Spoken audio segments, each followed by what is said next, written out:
Hi babies, and welcome to Monday's episode. I'm Miranda, and some of you might know me as a Pleasurebhabiee. And if you don't know who I am or what I talk about, welcome to my channel where we discuss all things taboo and make them not taboo. From sex to relationship, communication, all the way to connection. I cover it the best that I can here on my channel. So if you are new here, please do not forget to hit the subscribe button and give this video a thumbs up, because this week is a deep one. Well, it's not necessarily deep, but it tends to be on the little bit more intense side. And I don't even know how I'm gonna cap this all into one video. So I did write everything out, and I'm gonna be following, hopefully, step by step, how to become a dom, or the beginner guide to becoming a dom. Now, if you're sitting there thinking the only reason why I'm watching this video, Miranda, is specifically because my partner has asked me to be more dominant in the bedroom. Okay, fine, that's great. However, I do want you to ask yourself a couple of questions. One, do I want to be the dom? Can I see myself being dominant in a sexual situation? Two, am I able to channel that inner dom? Can I talk to myself in the mirror as if I'm dominant? Can I hold myself as if I'm dominant? The reason why I get you to ask yourself some of these questions is to figure out whether you actually want to pursue the role of being the dom, or if it's solely just for your partner, because that's going to come through in your role, and that's not necessarily going to make you feel comfortable. However, though, when you are trying something new, it is awkward. There's lots of little stumbles along the way, and that's why setting rules and our boundaries are really important, especially in these beginner stages, so that we don't accidentally hurt somebody or we do something that makes us feel uncomfortable. Because both as the dom and the submissive, so the person who receives the orders, okay, maybe we should backtrack here a little bit. Maybe I should describe what a dom is and what a submissive is, because I have to remember not everybody knows. So let's do a quick little pull up and refer back to and define what a dom is and what a submissive is. All right, so first we're gonna start off with dom, because that is what we are talking about in the video. So dom is short for dominant, aka the more aggressive person during consensual BDSM scenario. A dom might derive sexual pleasure from activities where they are in control of their submissive partner's climax through forced orgasm, ruined orgasm, or orgasm denial. Other common dom activities might include the dominant partner using a remote control sex toy on the submissive partner, or a dom face sitting on their partner. So like queening, I don't know if you guys have ever heard of that, but that is definitely a thing. And now we're gonna recap what a sub is or a submissive is. So a sub is short for submissive, aka the more submissive person during consensual BDSM scenario. A sub might derive sexual pleasure from activities where they can be disciplined, punished, or spanked, or otherwise dominated by their partner. The sub in the dynamic might enjoy their partner controlling a remote control sex toy, or potentially even being tied up in sex. All right, so you guys just heard the difference between a dom and a sub, or the dominant and the submissive. So even though we are just diving into the BDSM kind of realm here, this video is going to be primarily about the dominant. So what are some key things that a dominant needs to have, or that is really important? So one thing for me is the way that a dominant will hold themselves. They will be very confident, very proud, and sturdy and grounded. They're really assertive, and they make moves with confidence and certainty. And obviously they are very authoritative. Now that you have kind of what I believe a painted picture of a dominant is, I'm going to tell you what it takes to be an effective, safe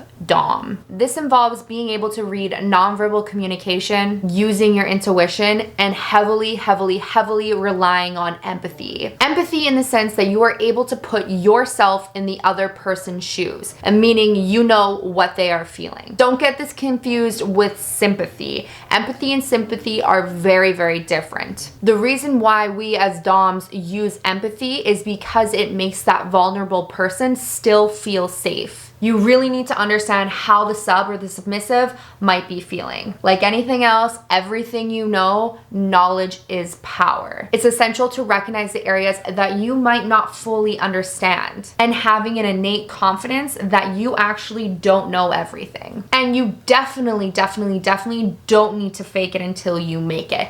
Don't copy or do whatever you see or have seen in a movie. That's not going to be it for you, and that's not always portrayed in the most safest manner, i.e. 50 Shades of Grey. This is an individual role that works well when you are authentically yourself. So now that we understand the difference between the two and we also know what it takes to be a dominant, let's talk about some of these safety rules, because safety is always, always, always first. Now, when I say safety and rules, that doesn't mean you discuss these during the sexual act. This is ideal to do in a non-sexual setting. So you meet up and you discuss your boundaries and your play talk and whatnot, and your safe words, what you're into, or you can sit at a table with your partner and you can discuss it there face to face while you're not lost in the realm of horniness, because being horny clouds our judgment, and I think we have all been there before. So my number one tip for you is to discuss boundaries, what you're down with, what you're not down with, and what you're willing to try. Now, with trying new things and doing these things that maybe you or your partner has not experienced before,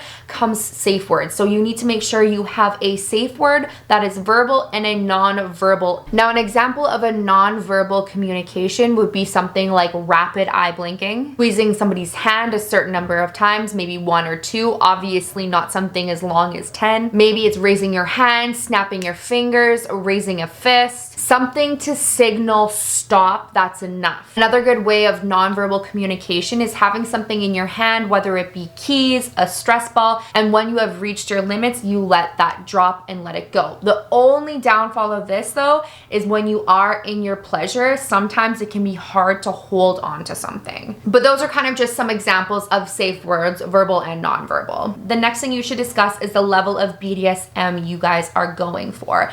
Maybe your partner is wanting something a little bit more light, where it's like feather play, or maybe they want to be bound, they want to try ropes, or maybe a gag, maybe they want to try something a little bit more intense, it's asphyxiation, maybe it's something like electroshock play, or whatever it might be. You need to discuss these things beforehand. Now, there are amazing BDSM tests online. I can always link one down in the description below, so you can print this out and kind of go back and forth between you and your partner. They can fill out theirs on their own time and you can fill out yours, and then eventually when you guys are comfortable and in a safe space, you guys can switch your papers in a judgment-free zone and see which each other is into without any kind of persuasion, let's say. Another thing to remember is what they want might be different from what you want or what you are comfortable with doing. So that is kind of like another set of boundaries that also need to be discussed. Oh, and I forgot to mention that a lot of people do use colors. Like yellow is K, a little bit too intense, slow down. Red means stop. Another great way is numbers. So 1 being not enough, 5 being almost perfect, and then 10 being your maximum limit, and that needs to stop. So you can use numbers, you can use words, you can use hand signals. There's tons of different ways to make you feel solidified and safe with your dom. Now, if you're like, whoa, whoa, whoa, she said asphyxiation, she said rope tying, whips, chains, whatever it might be that I said that scared you, and you're like, I just want to know like how to be a little bit more dominant in the bedroom. I don't want to dive right into this BDSM kind of gem. I'm going to give you some different types of things to do. So first off, with being a little bit more dominant in the bedroom comes the initiation. So you have to be the one initiating the calls and the plays. That's a really great way to start.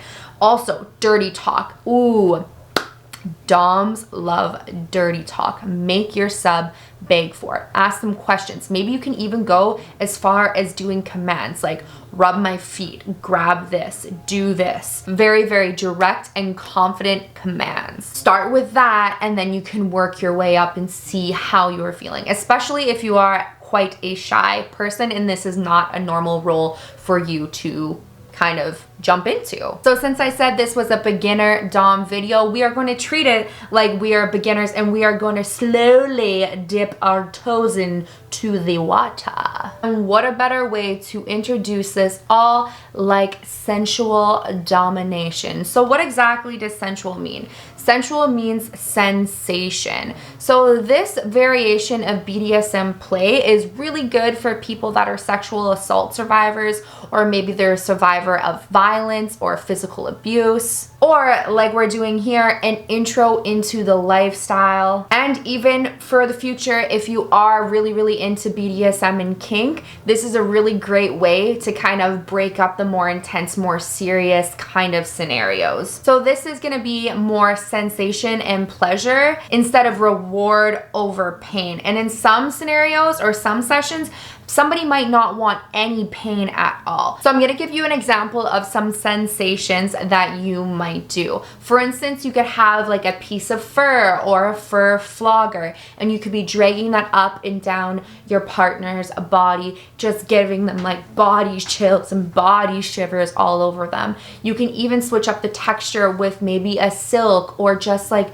a slight touch all up and down the back and all the way up the neck. Different types of sensations, metals, ice cubes, you name it. In fact, let's go over some of the different ways that you can bring the sensual domination into the bedroom. Let's start off with something super basic and super simple. This is a blindfold. So you can either use one of your sleeping masks, you can even put a t-shirt over their face or a tea towel or a towel. And even if it can wrap around the back of the head and tie it at the back, that's also awesome too. It's kind of like a makeshift blindfold. Next, you can use ice cubes to kind of play with temperature and tease your partner as it slowly melts and the water spills down their spine or their chest or their neck. Something that I'm sure we're all familiar with is bed ties, bed restraints, handcuffs. You can also tie their wrist with a t-shirt or a rag. This is more on the light side of bondage so that they can get out a lot easier. Like I had mentioned earlier, there's feathers and fur. Using them as soft sensations that are very similar to being as light as air. Even if you wanted to try something a little bit more risky, you could invest in a leather whip. Now you don't actually need to whip with it, but you can actually just use it to go up and down the body and the back, creating a different type of sensation. Next up is playing with wax. Now you don't really want to be using something from your average home goer candle because that's gonna be hella hot and we don't need any burns here. So I have this beautiful sex candle, and this one's from Woo More Play. It stays relatively neutral for when you pour it, and they do have this like lovely spout here, and it says email for once on it, and it also smells a fucking bomb. This video was not sponsored by them, by the way. So I mean, like, Woo More Play, what you doing? I want more. You can even use something like warmed up coconut oil and slowly drizzle it all over your partner's back or chest, thighs, neck, and do a lovely kind of relaxating massage. The other alternative is to dress up so you can visually stimulate your partner. Get all dressed up in your heels, your lingerie, whatever it might be, your leather, whatever you feel makes you feel empowered and like in control and confident as fuck. Now, whatever your scene might be, make sure you plan it ahead of time. Kind of work out the scenario in your head. Worst case scenario, if you're using cuffs, you always want to make sure you have something to get them off. So an extra key. If you're using tie, something to cut it off so that everybody feels extra safe if there is a worst case scenario. Many sensual dominants focus on bringing pleasure to their submissive. So make sure you figure out what your partner's wants and needs are so that you're able to provide. Then you'll learn how powerful it can be to have somebody's pleasure in your hands. Now, if your partner's looking for something, let's say a little bit more on the advanced side, this video probably isn't for you. But for the people that are interested on maybe what some more advanced or more intense extreme things are, I'll give you some examples. So there's choking, hitting, slapping, being humiliated, degrading them, spit play, assuming the role of the princess, the brat, or the slut. There are multiple different kinks out there and multiple different types of play of BDSM in different types of tiers and levels to what extreme you are willing to go to. Now, all of that does involve the same rules that I discussed before. So make sure that if this is something that does interest you or your partner and you want want to go to that kind of extreme power role exchange, then definitely make sure everything is solidified, secured, and everything is talked to and communicated so it is clear. Now, I would be awful if I ended this video without telling you one of the other most important things about BDSM, and it is the aftercare. Yeah. After the sex has happened or after the power exchanges happen, you need to check in on each other. Now, whether that be open line communication, whether it be snuggling and cuddling, maybe taking a shower, maybe doing an actual massage, checking in on them like you're checking in kind of throughout the whole scene. The aftercare is just as important as the safety. It is just kind of part of it. Now, I know this video didn't kind of give you a full breakdown on how to become necessarily dominant, but I did give you lots of food for thought, and I did give you lots of examples that you can try in the bedroom tonight with your partner.